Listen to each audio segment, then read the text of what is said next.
या लोकसभेच्या किंवा राज्यसभेच्या अधिवेशनामध्ये देशाचे प्रधानमंत्री एक दिवस सुद्धा सदनामध्ये आले नाही. विरोधी पक्ष नेते पाचव्या ओळीत बसवले. या लोकशाहीच्या संस्थांच्यावर पद्धतीच्यावर यत्किंचित विश्वास नसलेले राज्यकर्ते आज देशाच्या सत्तास्थानी बसले.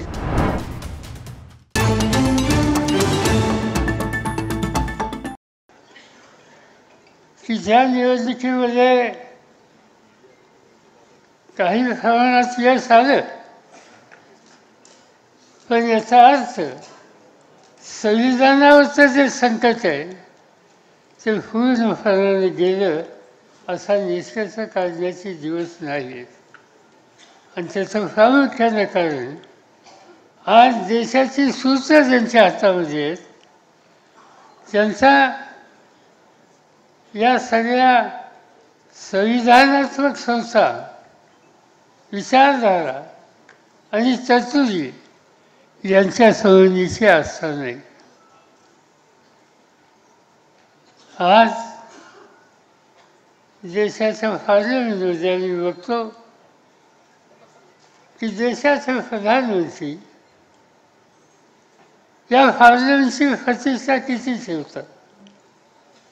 राज्यसभेचे काही सदस्य या ठिकाणी व्यासपीठावर आहेत आणि ते सांगतील तुम्हाला. हल्ली राज्यसभेचं लोकसभेचं अधिवेशन झालं. या लोकसभेच्या किंवा राज्यसभेच्या अधिवेशनामध्ये देशाचे प्रधानमंत्री एक दिवससुद्धा सदनामध्ये आले नाही.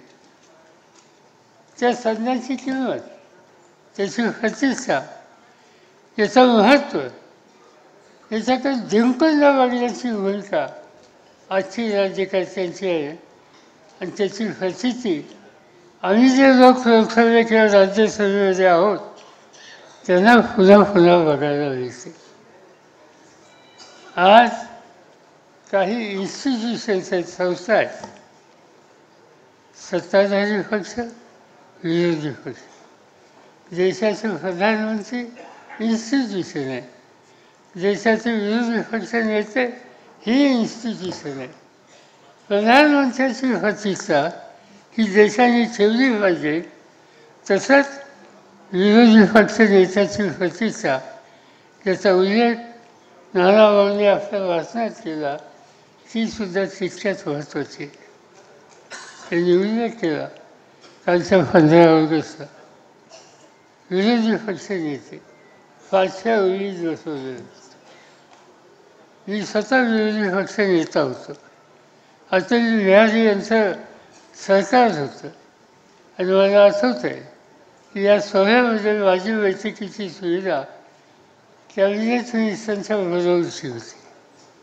मला आठवतं आहे मनमोहन सिंग प्रधानमंत्री होते, सुषमा स्वराज विरोधी पक्ष नेते होते. आणि याच 15 ऑगस्टच्या कार्यक्रमामध्ये कॅबिनेट मंत्र्यांच्या लाईनमध्ये सुषमाजीसुद्धा बसलेल्या होत्या. याचा अर्थ व्यक्तीचा प्रश्न नाही, या संस्थांची प्रतिष्ठा. ही इन्स्टिट्यूशन आहे, लोकशाहीची इन्स्टिट्यूशन आहे आणि त्याचा सन्मान ही करण्याची जबाबदारी कुठल्याही राज्यकर्त्यांच्यावर असते. आणि त्यामुळं त्यांच्याकडून खरगे किंवा राहुल गांधी यांची प्रतिष्ठा राखली जाईल अशी अपेक्षा जर ठेवली तर ती त्यांच्याकडून गेली नाही.